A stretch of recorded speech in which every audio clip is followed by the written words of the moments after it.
भारत माता की सर्वप्रथम संत जगनाडे महाराज यांना अभिवादन करतो आणि आज इथे आपल्या भंडारामध्ये राज्यस्तरीय तेली समाज, राज्यस्तरीय नाही मला वाटतं आंतरराज्यस्तरीय, संपूर्ण देशातनं इथे वधूवर आलेले आहेत. म्हणून आंतरराज्य तेली समाज उपवर वधू परिचय मेळाव्यामध्ये इथे उपस्थित या कार्यक्रमाचे अध्यक्ष आणि या आयोजनाचे मंडळाचे अध्यक्ष आमचे मोठे बंधू ॲडव्होकेट धनराजजी खोब्रागडे, उपस्थित दुसरे धनराज आणि काँग्रेसचे नेते सन्माननीय धनराजजी साठवणे, या कार्यक्रमाचे सचिव राजूजी सहारे, इथे उपस्थित माझे धाकटे बहीण म्हणतात माझे धाकटी बहीण आणि आपल्या या क्षेत्राचे आमदार सन्माननीय नरेंद्र बोंडेकर यांच्या सौभाग्यवती डॉक्टर अश्विनीताई बोंडेकर, राष्ट्रवादी महिलाच्या अध्यक्षा सरिताताई मदनकर, भारतीय जनता पार्टी जिल्ह्याचे महामंत्री संजयजी कुंभलकर, शिवसेनेचे नेते नरेंद्रजी पहाडे, दामोदरजी तरारे, नितीनजी मालेवार, महेशजी सहारे, आदरणीय मंच आणि इथे उपस्थित सर्व समाज बांधव भक्त भगिनी व मित्रांनो, खरं म्हटलं तर मला आयुष्यातले सर्वात कठीण काम जे वाटतं, म्हणजे मी अनेक कामं केले आहेत, अनेक व्यवसाय केले आहेत, अनेक निवडणूक लढलो आहे आणि अनेक लोकांचे कामं, हजारो लाखो लोकांची कामं सुद्धा केली. मग सर्वात कठीण काम जर काय असणार तर लग्न जोडण्याचं काम. म्हणजे तुम्ही कोणतंही काम सोपं, पण लग्न जोडण्याचं काम सर्वात कठीण आहे आणि हे काम या मंडळाच्या माध्यमातून होत आहे आणि सातत्याने मागील 24 वर्षापासून होत आहे. म्हणून मी सर्वप्रथम मंडळाच्या सर्व पत्रिकांना फार फार आभारी व्यक्त करतो आणि अभिनंदन सुद्धा करतो.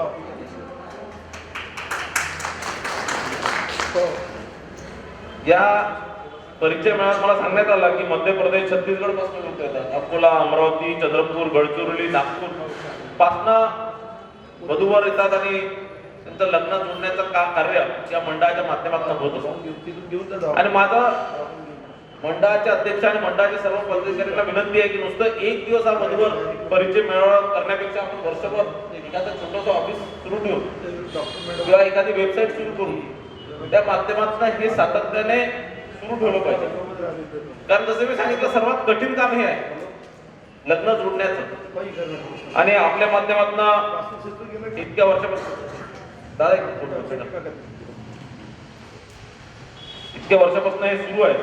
निश्चितच या माध्यमातून एक समाज जोडण्याचंही काम आपण करताय आणि जे आजचा आपला जो समाज कुठेतरी आधी असं व्हायचं की आपण लोकांच्या लग्नात जायचो, कार्यक्रमात जायचो, मरणासरणात जायचो, आपला काम धंदे सोडून सुद्धा आपण लोकांच्या सुखादुःखात राहायचो आणि म्हणून आपला सगळ्यांसोबत संबंध राहायचे आणि त्या संबंधातच आपले नातेगोते जुळायचे, आपले संबंध जुळायचे, सोयरे जुळायचे आणि वधूवर कोणाची मुलगी असणार, कोणाचा मुलगा असणार, एका दुसऱ्याचा परिचय सांगायचा. कालांतरानंतर ज्यावेळेस नवीन पिढी आली त्यावेळेस त्या लग्न जुळल्यानंतर इतके भांडणं व्हायला लागले की आता लोक म्हणतात की बाबा दुसऱ्याच्या भानगडीत पडायचं नाही, जोडण्याच्या भानगडीत पडायचं नाही. आणि म्हणून आज कुठेतरी लग्न जोडण्याचं कामच कोणी करत नाही. म्हणजे एखाद्याला सांगितलं की माझा मुलगा आहे, त्यासाठी एखादी मुलगी शोधतो, तो म्हणतो नाही रे बाबा मी नाही शोधत.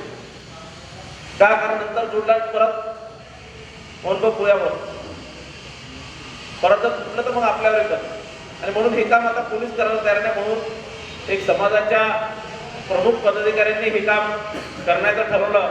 निश्चितच आपण त्याच्यामध्ये योगदान दिलं पाहिजे, त्याला मदतही केली पाहिजे. आणि म्हणून मी नेहमी प्रत्येक कार्यक्रमामध्ये धनराजजींसोबत बसतो. आता धनराजजींनी आपल्या भाषणात सांगितलं की दरवर्षी ते एका जागेवर करतात, तिथे दुसरा मंडळाने परत सुरू केलं.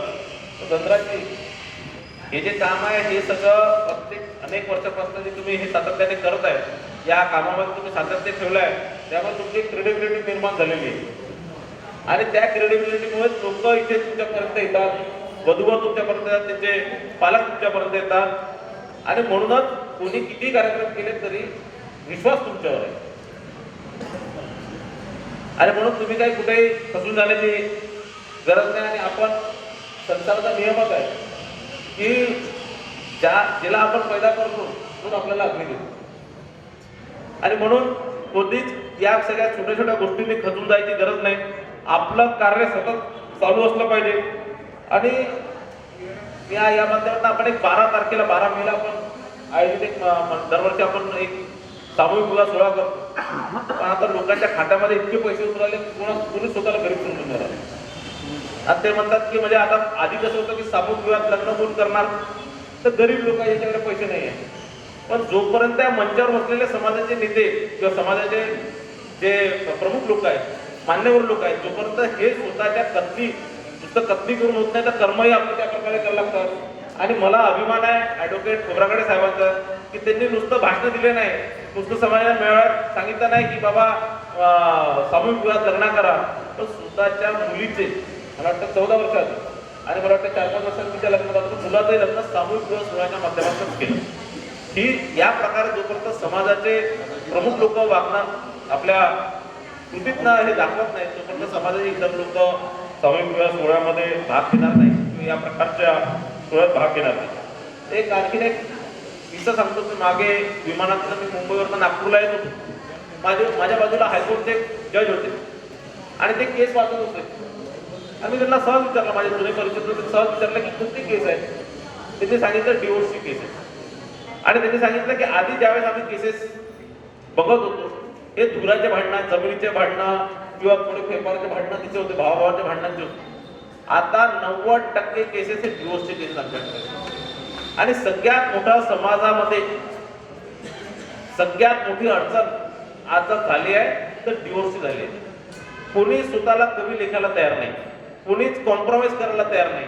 आणि जर तुम्हाला जर आपल्या समाजामध्ये जगायचं आहे तर आपल्याला कॉम्प्रोमाइज करून एका दुसऱ्याला ऍडजस्ट करूनच जगा लागतं. एका दुसऱ्याच्या चुका पदरी पाडूनच आपण जगू शकतो किंवा पदरी पाडून आपण पुढे जाऊ शकतो. सगळेच आपल्या आपल्या जागेवर आता सगळेच मोठे आहेत. कोणी स्वतःला छोटं समजत नाही, तरी कोणीच असं समजत नाही की मी दुसऱ्याच्या भरोश्यावर आहे. सगळ्यांना वाटतं की मी स्वयंभू आहे आणि मी स्वतःच्या भरोश्यावर सगळं काही करू शकतो. असं कधीच होत नाही.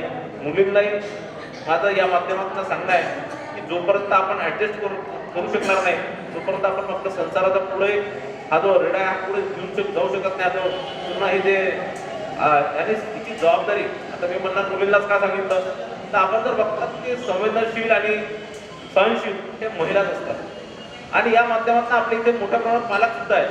त्यांनी आपल्या मुलांना शिकवलं पाहिजे की महिलांचा, स्त्रीचा, मातेचा सन्मान कसा केला पाहिजे. जोपर्यंत तुम्ही आपल्या कृतीतनं हे दाखवणार नाही की महिलेचं आपण सन्मान करतो तोपर्यंत तुमचा मुलगाही महिलेचा किंवा मुलीचा सन्मान करणार नाही. आणि जोपर्यंत तो आपल्या बायकोचा सन्मान करणार नाही, जोपर्यंत आपल्या सोबत असणाऱ्या महिलांचा सन्मान करणार नाही तोपर्यंत त्याचंही लग्न कधी टिकू शकणार नाही. आणि म्हणून हे दोन्ही आता सगळे समान आहे. आता पुरुष आणि स्त्री काही कोणी कोणाच्या मागे नाही, कोणी कोणाच्या पुढे नाही, दोघंही समान आहे. आणि या जमान्यामध्ये निश्चितच दोघांनाही समान अधिकार, समान हक्क, सगळ्याच गोष्टी समान असल्यामुळे जोपर्यंत दोघांमध्ये आणि लहानपणापासून दोघांमध्ये समान ही भावना आपण निर्माण करणार, विशेष करून मुलांमध्ये, तोपर्यंत लग्नाचा पुढचा गाडा त्यांना किस्ता येणार नाही. आणि म्हणून हे जे डिवोर्स केसेस कमी होणार नाही. आणि जर आपल्याला हे सगळं जर करायचं असणार तर निश्चितच आपल्याला आपल्या मुलामुलींना त्याप्रमाणे त्यांचं परवरिश त्याप्रमाणे करायला लागणार. या माध्यमातून सांगतो ॲडव्होकेट खोब्रागडे साहेबांचा आणि सगळ्याच त्यांच्या टीमचा मी फार फार आभार मानतो. आणि मला या कार्यक्रमात 11 वाजताची पत्रिका होती आणि म्हणून मी 11:30 वाजता झालो. त्यावेळेस कुणी होतं नाही तरी मी म्हटलं चला खोब्रागडे साहेब आणि सगळ्यांसोबत धनराजजींसोबत वगैरे सगळी गप्पे मारू. तर आता मला परत दुसरा कार्यक्रम आहे.